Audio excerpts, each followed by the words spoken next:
Around the World in 80 Days, by Jules Verne, Chapter 11, in which Phileas Fogg secures a curious means of conveyance at a fabulous price.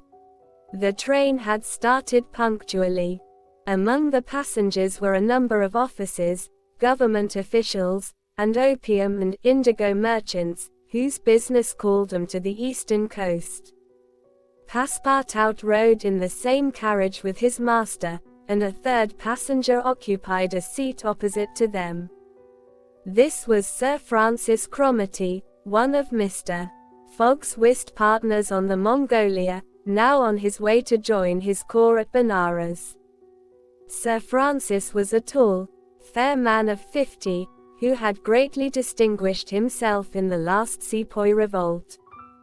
He made India his home, only paying brief visits to England at rare intervals, and was almost as familiar as a native with the customs, history, and character of India and its people.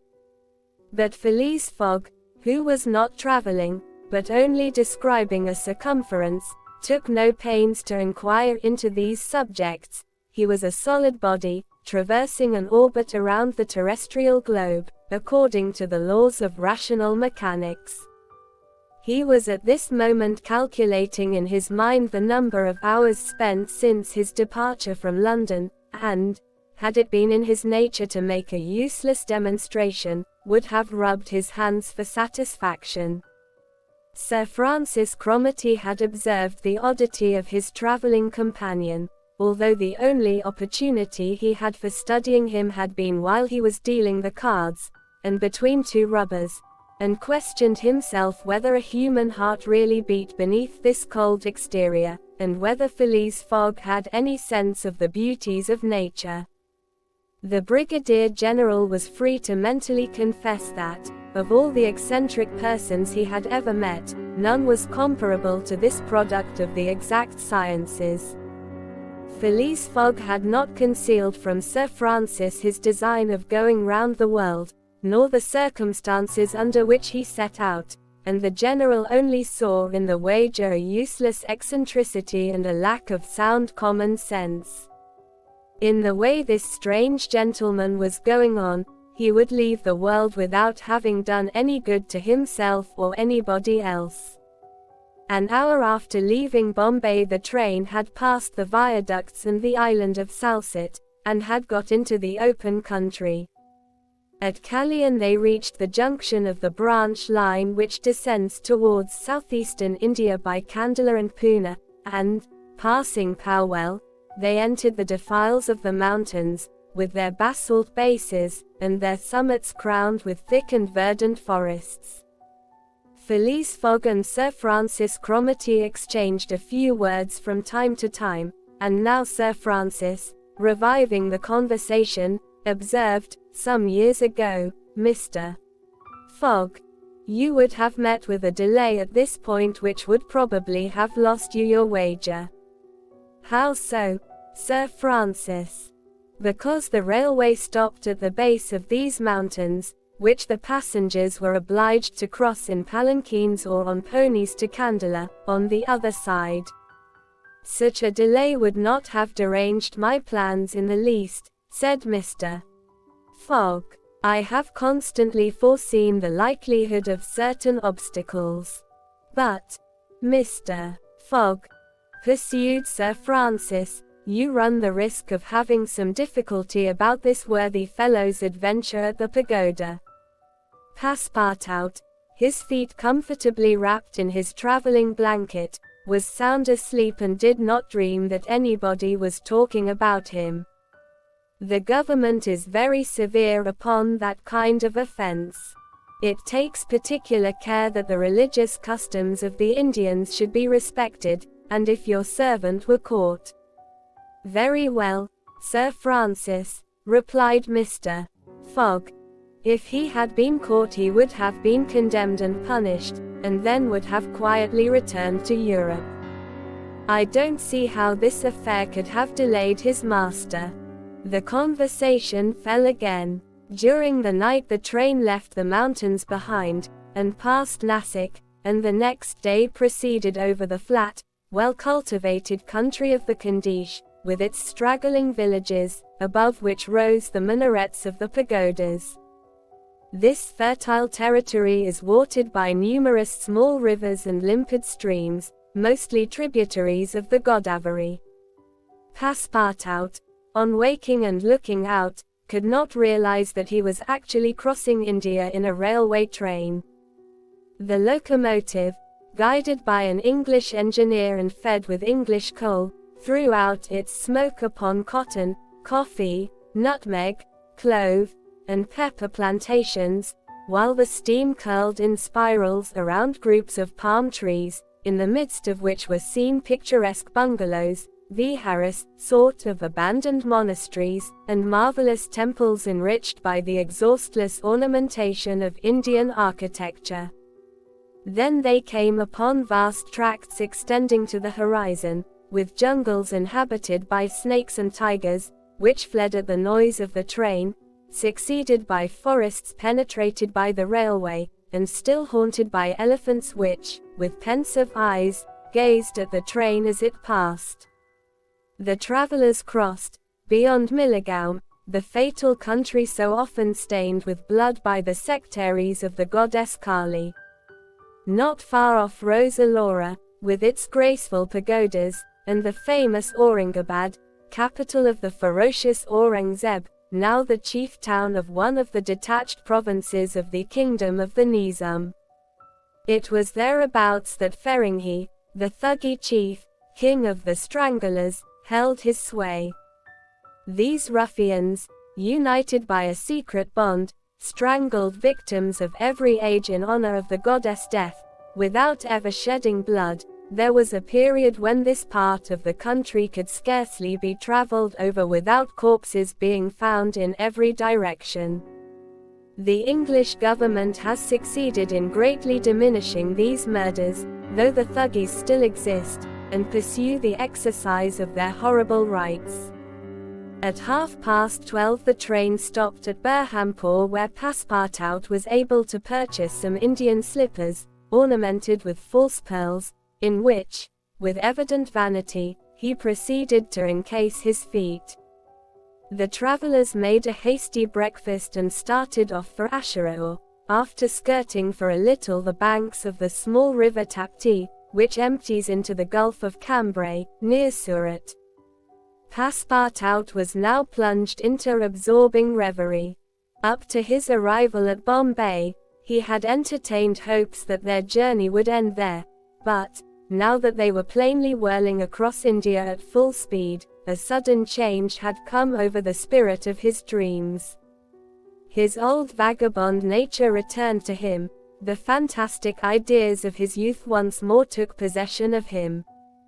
He came to regard his master's project as intended in good earnest, believed in the reality of the bet, and therefore in the tour of the world and the necessity of making it without fail within the designated period. Already he began to worry about possible delays, and accidents which might happen on the way. He recognized himself as being personally interested in the wager, and trembled at the thought that he might have been the means of losing it by his unpardonable folly of the night before. Being much less cool-headed than Mr. Fogg, he was much more restless, counting and recounting the days passed over, uttering maledictions when the train stopped, and accusing it of sluggishness, and mentally blaming Mr. Fogg for not having bribed the engineer. The worthy fellow was ignorant that, while it was possible by such means to hasten the rate of a steamer, it could not be done on the railway. The train entered the defiles of the Sutpur Mountains, which separate the Khandish from Bundelkhand, towards evening. The next day Sir Francis Cromarty asked Passepartout what time it was, to which, on consulting his watch, he replied that it was 3 in the morning. This famous timepiece, always regulated on the Greenwich meridian, which was now some 77 degrees westward, was at least 4 hours slow. Sir Francis corrected Passepartout's time, whereupon the latter made the same remark that he had done to Fix, and upon the general insisting that the watch should be regulated in each new meridian, since he was constantly going eastward, that is in the face of the sun, and therefore the days were shorter by 4 minutes for each degree gone over, Passepartout obstinately refused to alter his watch, which he kept at London time. It was an innocent delusion which could harm no one. The train stopped, at 8 o'clock, in the midst of a glade some 15 miles beyond Rothal, where there were several bungalows, and workmen's cabins. The conductor, passing along the carriages, shouted, "Passengers will get out here." Phileas Fogg looked at Sir Francis Cromarty for an explanation, but the general could not tell what meant a halt in the midst of this forest of dates and acacias. Passepartout, not less surprised, rushed out and speedily returned, crying, "Monsieur, no more railway." "What do you mean?" asked Sir Francis. "I mean to say that the train isn't going on." The general at once stepped out, while Phileas Fogg calmly followed him, and they proceeded together to the conductor. "Where are we?" asked Sir Francis. "At the hamlet of Colby." "Do we stop here?" "Certainly." "The railway isn't finished." "What? Not finished?" "No. There's still a matter of 50 miles to be laid from here to Allahabad, where the line begins again." But the papers announced the opening of the railway throughout. "What would you have, officer?" "The papers were mistaken." "Yet you sell tickets from Bombay to Calcutta," retorted Sir Francis, who was growing warm. "No doubt," replied the conductor, "but the passengers know that they must provide means of transportation for themselves from Colby to Allahabad." Sir Francis was furious. Passepartout would willingly have knocked the conductor down, and did not dare to look at his master. "Sir Francis," said Mr. Fogg quietly, "we will, if you please, look about for some means of conveyance to Allahabad." "Mr. Fogg, this is a delay greatly to your disadvantage." "No, Sir Francis, it was foreseen." "What? You knew that the way?" "Not at all. But I knew that some obstacle or other would sooner or later arise on my route. Nothing, therefore, is lost.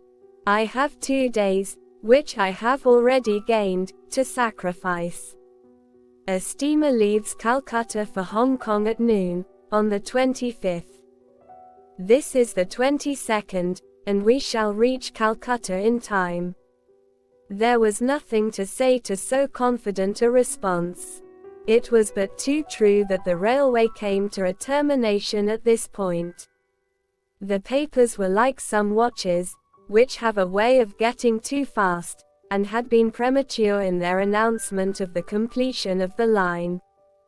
The greater part of the travelers were aware of this interruption, and, leaving the train, they began to engage such vehicles as the village could provide: 4-wheeled palkagaras, wagons drawn by zebus, carriages that looked like perambulating pagodas, palanquins, ponies, and what not. Mr. Fogg and Sir Francis Cromarty, after searching the village from end to end, came back without having found anything. "I shall go afoot," said Phileas Fogg. Passepartout, who had now rejoined his master, made a wry grimace, as he thought of his magnificent, but too frail Indian shoes.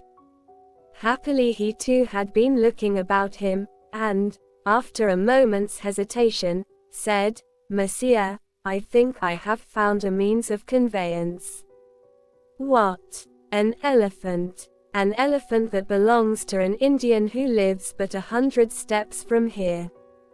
"Let's go and see the elephant," replied Mr. Fogg. They soon reached a small hut, near which, enclosed within some high palings, was the animal in question. An Indian came out of the hut, and, at their request, conducted them within the enclosure. The elephant, which its owner had reared, not for a beast of burden, but for warlike purposes, was half domesticated. The Indian had begun already, by often irritating him, and feeding him every 3 months on sugar and butter, to impart to him a ferocity not in his nature, this method being often employed by those who train the Indian elephants for battle. Happily, however, for Mr. Fogg, the animal's instruction in this direction had not gone far, and the elephant still preserved his natural gentleness. Kiuni, this was the name of the beast, could doubtless travel rapidly for a long time, and, in default of any other means of conveyance, Mr. Fogg resolved to hire him. But elephants are far from cheap in India, where they are becoming scarce. The males, which alone are suitable for circus shows, are much sought, especially as but few of them are domesticated. When therefore Mr. Fogg proposed to the Indian to hire Kiuni, he refused point blank. Mr. Fogg persisted, offering the excessive sum of £10 an hour for the loan of the beast to Allahabad. Refused. £20. Refused also. £40. Still refused. Passepartout jumped at each advance, but the Indian declined to be tempted. Yet the offer was an alluring one, for, supposing it took the elephant 15 hours to reach Allahabad, his owner would receive no less than £600 sterling. Phileas Fogg, without getting in the least flurried, then proposed to purchase the animal outright, and at first offered £1,000 for him. The Indian, perhaps thinking he was going to make a great bargain, still refused. Sir Francis Cromarty took Mr. Fogg aside, and begged him to reflect before he went any further, to which that gentleman replied that he was not in the habit of acting rashly, that a bet of £20,000 was at stake, that the elephant was absolutely necessary to him, and that he would secure him if he had to pay 20 times his value. Returning to the Indian, whose small, sharp eyes, glistening with avarice, betrayed that with him it was only a question of how great a price he could obtain. Mr. Fogg offered first £1,200, then £1,500, £1,800, £2,000. Passepartout, usually so rubicund, was fairly white with suspense. At £2,000 the Indian yielded. What a price, good heavens! Cried Passepartout, for an elephant.